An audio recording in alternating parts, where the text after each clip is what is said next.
안녕하세요. 영화감독이자 시나리오 작가로 활동하고 있는 노도연이라고 합니다.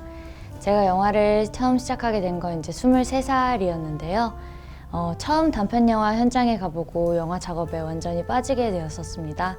그때부터 이제 저의 20대를 완전히 영화에 바치게 됐었던 것 같습니다.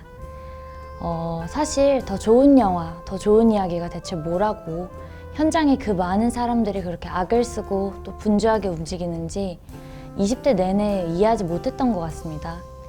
물론 지금도 이해하지는 못하고 있습니다. 하지만 확실한 건 저희 30대 또한 그렇게 똑같이 악을 쓰고 멈추지 않고 움직이고 또 쓰고 무언가를 만들 거라는 건 확실한 것 같습니다. 그래서 저는 오늘도 영화를 보고 영화를 합니다. 어느 책에선가 그런 말을 읽었습니다. 우리는 평생 방황하고 외로우며 또 괴로울 것이라고요. 우리의 삶은 정말 그렇게 방황하고 외롭고 또 괴로울까요? 그렇다면 이왕 방황할 거 거칠고 위험하게, 외로울 것이라면 절박하고 화려하게, 그리고 괴로울 것이라면 처절하고 악착 같으면 어떨까요? 그런 의미에서 이번 추천 DVD에서는 주인공들이 훌륭하게 지금을 견뎌내며 위험을 방어하고 통과하는 영화들을 소개해보고자 합니다. 첫 번째로 소개드릴 영화는 불도저에 탄 소녀입니다. 팔에 용문신을 새긴 소녀 혜영은 폭력 전과를 가진 인물입니다. 심지어 판사에게 반성의 기미가 없다는 말까지 듣는 그런 소녀입니다. 혜영은 생각합니다. 두려워한 적 없던 세상은 나를 괴롭히고 나는 나를 잘 모르겠다고. 지키고 싶은 것들을 지킬 수 없다면 전부 부숴버리는 수밖에는 없겠다고. 이 영화는 거칠고 때론 위험한 방법으로 우리가 방황에 대처하는 방식에 대해 이야기합니다.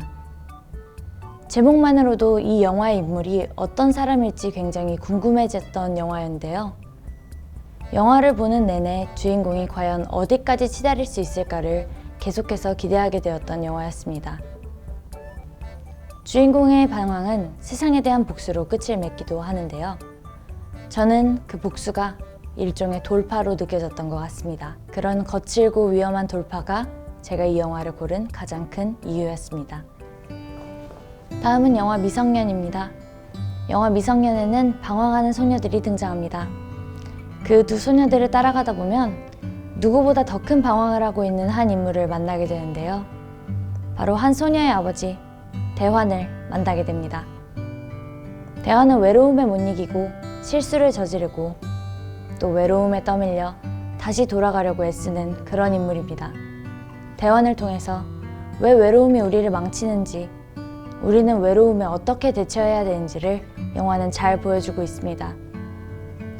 영화를 보면서 일전에 한 감독님과 깊은 토론을 했던 게 기억이 났습니다. 그 감독님은 외로움이 감정이라고 했고 저는 기분이라고 했었는데요. 만약에 그 감독님이 이 영화를 보셨다면 저의 승리라고 해주시지 않았을까요? 감정은 남는 것이고 기분은 깨는 것이니까요. 대환이 일순간 찾아든 기분에서 시작한 방황은 처참하게 끝이 납니다. 기분으로 선택한 모든 결말은 결국 그렇게 되는 것이 아닐까 생각해보게 만드는 영화 미성년이었습니다. 한국의 샤머니즘은 아름답습니다.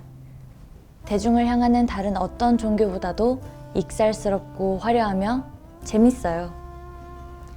극 중 한 민속학자가 이런 말을 합니다.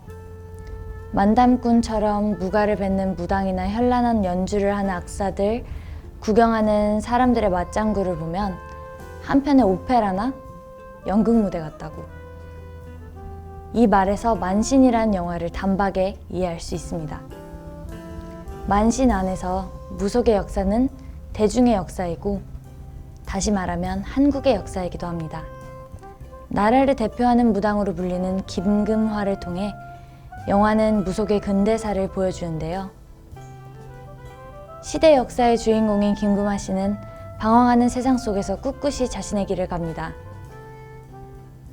김금화 씨가 방황을 뚫어나가는 방법은 약간의 스포일러가 될지는 모르겠지만 영화의 마지막 장면에 잘 담겨 있습니다. 바로 영화에 출연했던 모든 출연진이 김금화 씨의 아역에게 시대를 상징하는 쇠붙이들을 무독으로 만들려고 주는 장면인데요. 그 장면은 그 시대의 아픔을 무속에 의존하고 신에 의존하여 뚫어내려 했다는 것을 보여주는 의미심장한 장면입니다. 때때로 방황할 수밖에 없는 시대와 순간을 마주하더라도 믿고 걸어갈 수 있는 자신의 길이 있다면, 돌파해내지 못한다고 하더라도 걸어가고 싶은 길이 있다면 우린 휘청이더라도 순간을 살아낼 수 있을 것입니다. 혼을 빚어내는 예술가에게 영화는 그렇게 위로와 찬사를 보내고 있어요. 다음 영화는 양치기들입니다. 꿈을 잃은 사람은 자기 자신에게 거짓말을 하며 살아가야 합니다. 어쩔 수 없으니 어쩔 수 없었으니 어떻게든 이렇게라도 살아야 한다고 말입니다. 보지 못했다, 알지 못한다. 그렇게 영화는 내내 그 대사를 반복하는데요. 이는 슬픈 거짓말이자 동시에 슬픈 진실입니다. 영화는 인정 그리고 외면에 대해서 이야기를 하고 있습니다.